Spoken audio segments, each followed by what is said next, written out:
Hello viewers, Wayne here. Today let's talk about chicken breast. By the end of this video, you'll know how to make the juicy, most tender chicken breast every single time. And it's super easy as well. Oh, I like that. Today's episode is going to be sort of a tutorial. While I don't think I'm qualified enough to teach, I just felt the urge to share because I think chicken breast is still the best part of a chicken and is in no way inferior to the legs or wings, if you know what to do. So, first things first, stop buying ready prepared chicken breasts and get yours on the bone. There are two ways to go by. You could find them in most Whole Foods marketplace. That's the easy way. Or you could take the better way of getting a whole chicken and do it yourself. If you're already not comfortable doing it, you could always ask your butcher to do it for you. Support your local business.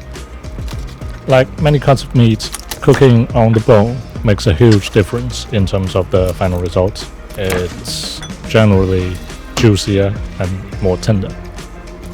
Now for me, a whole chicken is always preferred unless I'm really short on time, because you can do so much more with the whole bird, and it's way cheaper.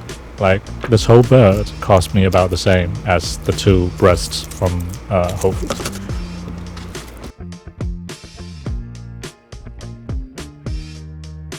So to break it down, I first remove the head and other bits, and then the fat.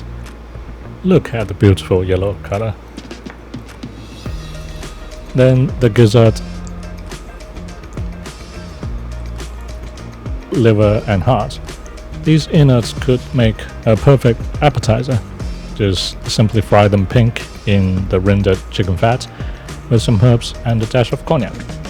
Now to remove the neck, I recently learned that you could just pull it off, as opposed to cutting it somewhere in the middle.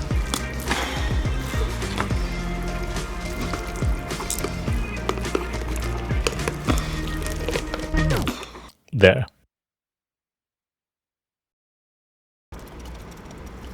Now, after removing the legs and bottom half of the backbone and some trimming, we have what's known as the crown of chicken. Now, I need only half of that, so a pair of shears comes in handy here. Just remember to leave the skin on, and that's ready to cook. In terms of cooking, a lot of chefs have come up with their methods of keeping the meat moist. Like the famous Aston Blumenthal showed that brining the bird before cooking helps tremendously at retaining juices. Stage one is brining the chicken. Or like sliding some butter underneath the skin to protect the meat, so to speak. That's a classic. However, you see, in my countless attempts to find a way to guarantee a delicious plateful of chicken breast, I realized that the three most crucial thing is timing, timing, timing. It means three things. Number one, 99% of us probably don't have the bloody time to brine or butter a piece of chicken breast.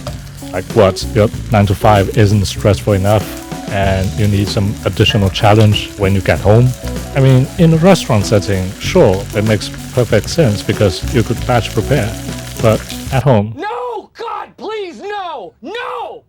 No! what we want at home is Minimum effort, maximum satisfaction. number two, the time it takes to cook the meat, obviously. And as well as number three, the time before serving it. To cook the chicken breast, I put them in the pan wall, skin side down and against the side of the pan, so that as the pan heats up, the fat underneath the skin gets rendered down, making the skin crispy. And if the bird is particularly fatty, you don't even need to use additional oil. As the skin crisps up, I add a whole bulb of garlic that's been halved and a bunch of thyme. This will make an incredible sauce when cooked. You just wait. After the other side of the breast is browned, I transfer the pan into the oven at 200 degrees Celsius or 390 degrees Fahrenheit to finish cooking. The breast of this size, like around 1 pound, should take about 15 minutes in the oven. Meanwhile, I prepare some asparagus as a side dish. Lately, I've grown a irrational love for asparagus. I simply trim the tough end and then grill them dry in a hot griddle pan, and finishing with a dash of oil and a squeeze of lemon. A slight smoky flavor cooked this way, I think, works really well with asparagus. 15 minutes have elapsed and the chicken breasts are taken out of the oven to rest while I make the perfect complementing sauce.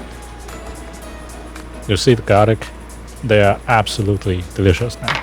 Because we kept the papers on, the garlic is beautifully caramelized on the surface and steamed inside. The pungent taste and harshness are all gone, and all we're left with are these softened garlic cloves. That's incredibly sweet and aromatic. So I just go ahead and mash all of it with the crispy thyme leaves. Then I deglaze the pan with a dash of water and reduce it down before adding to the garlic.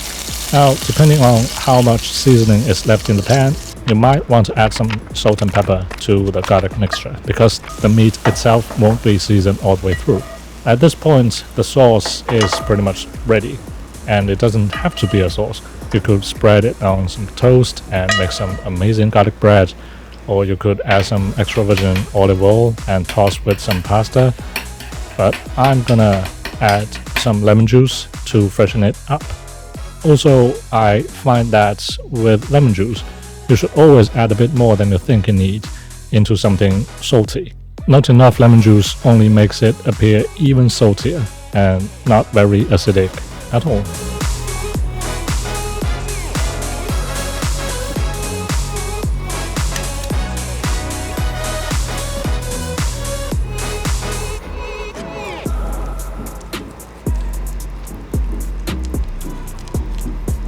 I probably should have removed the wishbone before cooking.